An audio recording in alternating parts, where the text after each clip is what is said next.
संभल इतना बड़ा एपिसेंटर बन जाएगा पॉलिटिक्स का, हिंदुत्व की पॉलिटिक्स का, ये कौन सोच सकता था। वहां पर जिस तरीके से छोटे मंदिर मिले, उनका पुनरुद्धार किया गया।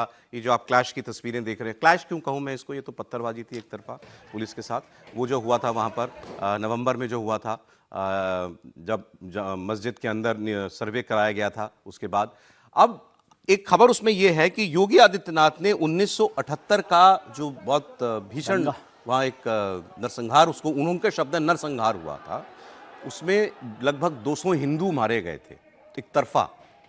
जब इसी अफवाह से दंगा शुरू हुआ और उसके बाद 200 हिंदुओं का उसमें कत्ल कर दिया गया था। उसकी रिपोर्ट उन्होंने दोबारा सब मंगाई, उसको वो जीवित करना चाहते हैं कि भाई इंसाफ मिला कि नहीं मिला, ये तो पता चले उस वक्त के पीड़ितों को, उनके परिवारों को। तो वो तो बिल्कुल फायर ब्रांड मोड में चल रहे हैं इस वक्त। नहीं, देखिए ऐसा है कि एक मुख्यमंत्री कोई बनता है, उसका दायित्व क्या होता है। पहला, आपको किसके विरुद्ध विद्रोह करके किन मतदाताओं ने आपको मत दिया और क्यों दिया था, ये जब तक नेता नहीं समझेगा तो उसकी दृष्टि बाएं दाएं जाएगी।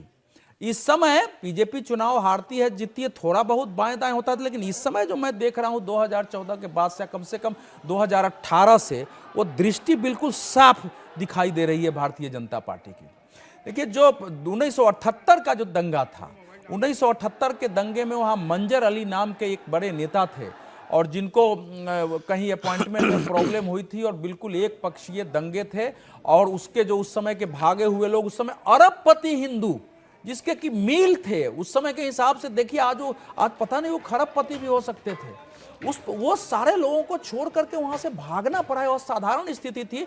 169 तो एफआईआर था, 3 पुलिस ने किया था, कोई 171 बता रहा है, 172 बता रहा है।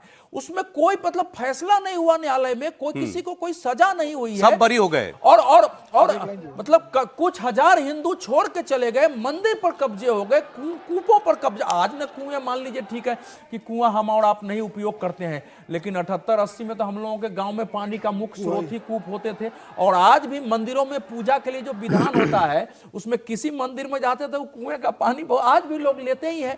जिस प्रकार से बावरी निकल रही, तो ये तो मुख्यमंत्री का दायित्व है। और हम लोगों ने मांग भी की थी, न्याय तभी होगा जब वो बंद फाइलें खुले, जिन घरों पर पलायन किए गए घरों पर ताले लटके हैं वो लटके खुले, जिन मंदिरों पर ये आजादी के बाद कब्जे हुए, पहले के तो एक अलग पक्ष है, 15 अगस्त 1947 को आजादी कब्जे हुए हैं, वहां से भागना पड़ा है, उनको कब्जे से मुक्त कराए जाए। जिनको धरती के नीचे गाड़ दिया गया है, उन स्थानों को वो निकाला जाए, उन सबको सजा मिले। लेकिन योगी जी की तरह अखिलेश यादव जी को भी फुल क्लैरिटी है सर। जैसे वो राम मंदिर नहीं गया आज तक, वैसे यहाँ वो खड़े हैं, मुस्लिम पक्ष के साथ खड़े हैं। लेकिन क्या है, इस समय भारतीय राजनीति में 3 ट्रेंड आपको दिख रहा है। 2024 के पहले आपको जो 2022 के चुनाव तक अखिलेश यादव जी का ट्रेंड ये था कि मैं किसी से कम हिंदू हूं। अयोध्या के लिए हमने क्या किया, हमने तो अंकोर बाट से बड़ा मंदिर बनाने की घोषणा की, विष्णु मंदिर, और फिर वो करते थे। राहुल गांधी भी उसके पहले आप देखेंगे कि 17, 18, 19 तक जो है मंदिर जा रहे थे, जनेऊधारी ब्राह्मण घोषित किया गया था। 2021 के चुनाव में ममता बनर्जी अपने को निष्ठावान हिंदू साबित कर रही थी और द्रमुक जैसी पार्टी ने अपने जो नास्तिक पार्टी है, अपने चुनाव घोषणा पत्र में यह घोषित किया था कि हमारी सरकार आएगी तो मंदिरों के जीर्णोद्धार के लिए बजट देगी हिंदू मंदिरों को और तीर्थ यात्राएं कराएंगे। तो वो एक ट्रेंड था। लेकिन धीरे धीरे वो ट्रेंड ऐसा बदला राहुल गांधी जी की नीतियों से, जो उनके इर्द गिर्द लोग खड़े हुए, कि मुस्लिम वोटों के लिए फिर लोगों ने अपने को चेंज किया। अब इस समय का 2 ट्रेंड मैं आपको बताता हूं, उस पर आपका ध्यान गया है कि नहीं गया है। महाराष्ट्र से इसकी शुरुआत हुई है।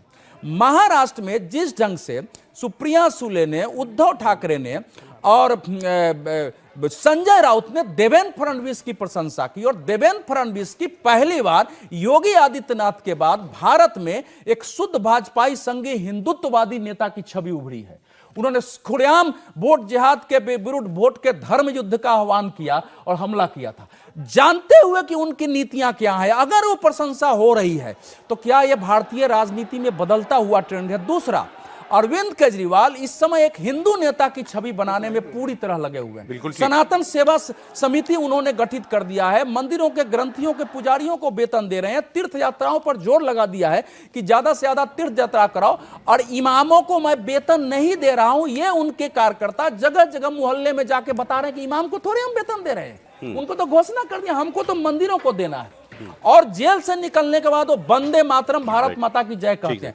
बावजूद कांग्रेस के छोड़ के बाकी INDIA के पार्टी अगर उनके साथ खड़ी हो रही है, तो क्या ये नए सिरे से एक प्रभाव है? आप कह रहे हैं विपक्ष को समझ में आ गया, आ रहा है, लेकिन ऊहापू है, कैसे खुल के हिंदू बोले? विरोधी छवि अगर बन जाएगी तो नुकसान ही होगा। अरे हरियाणा और महाराष्ट्र के चुनाव परिणाम के बाद अनेक INDA के नेताओं की समझ बनी है कि भाई इस समय अरविंद केजरीवाल की पहने बनी एक लाइन, हिंदुत्व तो लंबे समय तक चुनावों की मुख्य स्थापक प्रवृत्ति रहने वाली है। अगर हम बोलेंगे ये जाएगा उसके, हम चुप रहेंगे मुस्लिम फंडामेंटलिज्म पर, तो ये हमारे खिलाफ। आप सहमत हैं सर?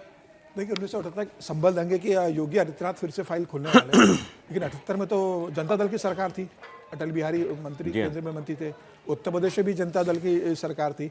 और जब 80 में इसकी चर्चा हुई थी तो अटल बिहारी का बयान शायद योगी आदित्यनाथ को ध्यान नहीं है, लोकसभा में अटल बिहारी वाजपेयी ने कहा था कि जो पुराने घाव है उन्हें कुरेदने की जरूरत नहीं है, देश को आगे बढ़ना है। दो समाजों के बीच की जो स्थिति है उसे खोलकर हम क्या पाएंगे। लोकसभा में अटल बिहारी वाजपेयी उसका जिक्र किया था और कम से कम 16 मिनट संभल के दंगों पर अटल बिहारी वाजपेयी लोकसभा में बोले थे। अच्छा, तो अब शायद मुझे लगता है योगी आदित्यनाथ को अटल जी का भाषण याद नहीं है। मामला पहली बार इतने बड़े अटल जी ने स्तर पर जब उठाया। 1978 में कहा था कि ये जो हुआ हमारी सरकार में, इसके लिए हमें मतलब दुख है कि केंद्र में ये आप कब की बात बता रहे हैं? 78 में तो जनता दल की सरकार थी ना, अटल जी ये वाजपेयी जी का स्टेटमेंट कब का? 80 में अटल अरे बिहारी उसी दौर- वाजपेयी उसी बात- ने उसी जब दौर इंदिरा की गांधी की सरकार लौट कर आई थी, उसके बाद इस मामले में जब चर्चा हुई थी तो अटल जी ने कहा था कि हम केंद्र में था हुआ, लेकिन हम पुराने मुर्दे उखाड़ के और पुराने जख्मों को उखाड़ के हम देश को कहां लेकर जाना चाहते हैं, हम सबको ये सोचना होगा। तो अटल जी का बयान ये तो रहा है। 50 साल के बाद खुल रहा है।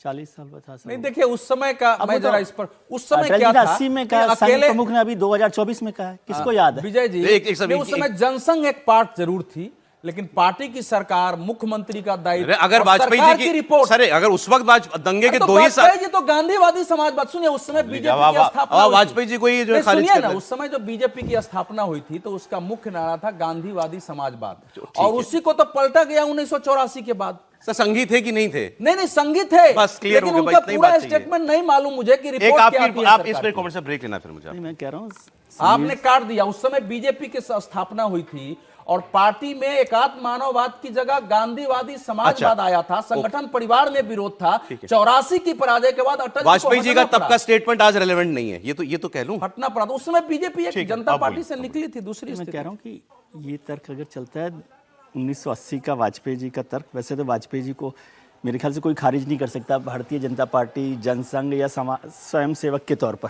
लेकिन अभी तो 2024 में संघ प्रमुख ने बोला ये बात कि गड़े मुर्दे मत उखाड़िए, समाज को साथ लेकर चलना है, देश को आगे बढ़ाना है। प्रधानमंत्री जी भी उसी रास्ते पर चल रहे हैं।